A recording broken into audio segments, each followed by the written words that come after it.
trade. That's been held up a little bit. And these are monstrous pieces of legislation, and it will precipitate a much worse recession if these things get passed. So I look at this not as a political problem. From the very beginning, the first running to talk about monetary issues, to me it's an educational issue. Is getting people to believe that limited government, free markets and property rights, that is the way you take care of people. And we as conservatives and libertarians and constitutionalists, I can't understand why we lose the moral argument. Right. But it happens. We are seen as people who don't care. Oh yeah, you just voted against increasing food stamps from 100 billion to 200 billion. Oh, you don't care about the poor people. Well, it turns out that the more you subsidize something, the more you get. So if you subsidize people who aren't being taken care of either by themselves or their neighbors or their churches, if you subsidize it, you're going to get a lot more. And of course, that's how welfare has grown to be out of control. So if we approach it more philosophically, I think that is ultimately the answer. But people have to understand that interventionism, the Keynesian economic policies, doesn't help the people. It's not just a punishment of the rich, is what they like to paint it for. It's the punishment of the poor. Inflation wipes out the middle class. And the other day we had Obama comes along, he takes the Republican speeches of the year 2000, he comes across as saying, I'm going to have a more sensible foreign policy. He gets elected. Now he's making the policies even worse. And I don't think the American people want it. I don't think the Republican Party should support it.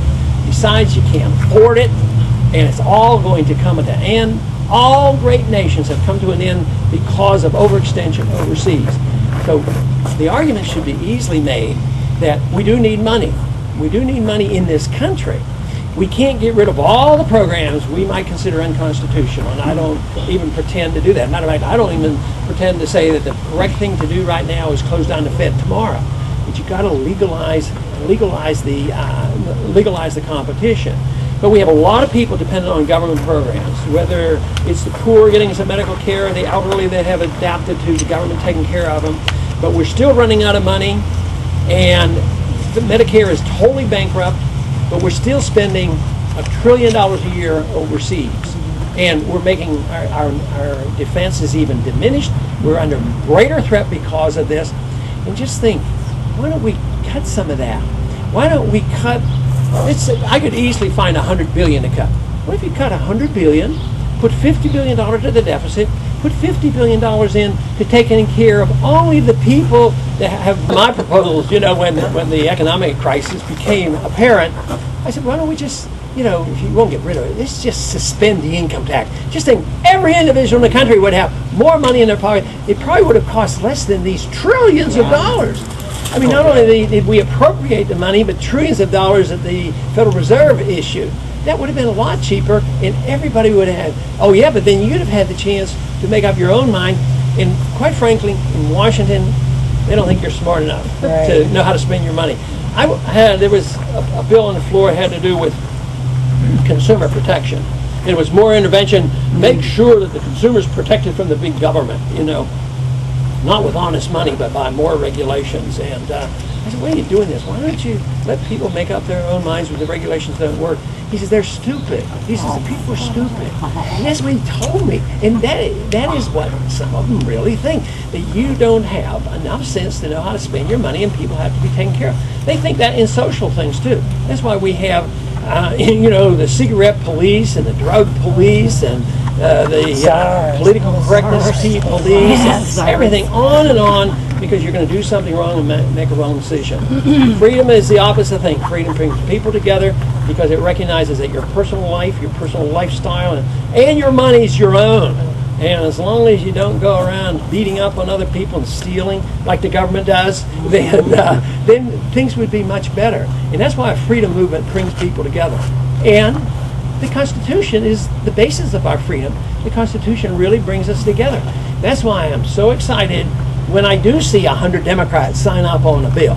And there's a lot, at some of our campaign rallies, believe me, a lot of Democrats and a lot of independents show up.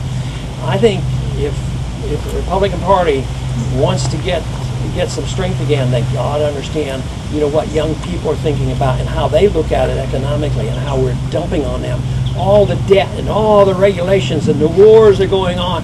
And they respond favorably. And I am so impressed when they come to the office. I always ask them, well, what got your interest? They say, the Constitution. You really believe it, don't you? And you really vote that way, don't you? And they like, they just like the idea, and they're very principled. So from that group, I get a lot of encouragement. I am not a pessimist in what can happen, but to keep myself from getting pessimistic, I have to come visit with you folks every once in a while. Right. Because if you're in Washington all the time, I listen to this. Oh, those stupid people out there. We gotta take care of them, you know, and the whole work. But there's reason to stay in the fight and keep it going, because if nothing else, out of our own self-interest, our own personal interest, our family interest, and it can happen. But to keep myself from getting pessimistic, I have to come visit with you folks every once in a while. Right. Because if you're in Washington all the time, I listen to this. Oh, those stupid people out there. We gotta take care of them, you know, and the whole work. But there's reason to stay in the fight and keep it going, because if nothing else, out of our own self-interest, our own personal interest, our family interest, but we have to believe. We have to believe and be convinced and know how to explain that freedom does work. Freedom is very, very popular, and there's nothing. It's the only humanitarian system ever adhered to by man, because all the other systems are authoritarian. They say we want to go back to the gold age. Oh, you one of these guys back. All that. Yeah, Ron Paul should be a candidate for this 18th century or something, because that's all old-fashioned. Freedom is a new, modern idea. It's only a couple hundred years old, really, been tested. Ushered in the Industrial Revolution. And we're on the verge of throwing away. And I don't need to tell anybody in Michigan what you're on the verge of losing. And it's not a failure of capitalism like they like to tell you. It's a failure of big government and a failure to understand, you know, how the market works. So it's an intellectual fight. And what you do is up to yourselves. You can do it politically, you can do it educationally, you can do it one-on-one, you can do it by joining groups and supporting candidates. People ask me, what should you do? Well, do what you want. But just do it. Right. And most importantly, study the issues, understand them, and feel comfortable with them, because there's always a job for you. And everybody will get a different job, but that'll make the difference. So, but I am delighted to be here and enjoyed visiting with you, and I'll be glad to take questions if you care to. Would you suggest having the United States print non-interest bearing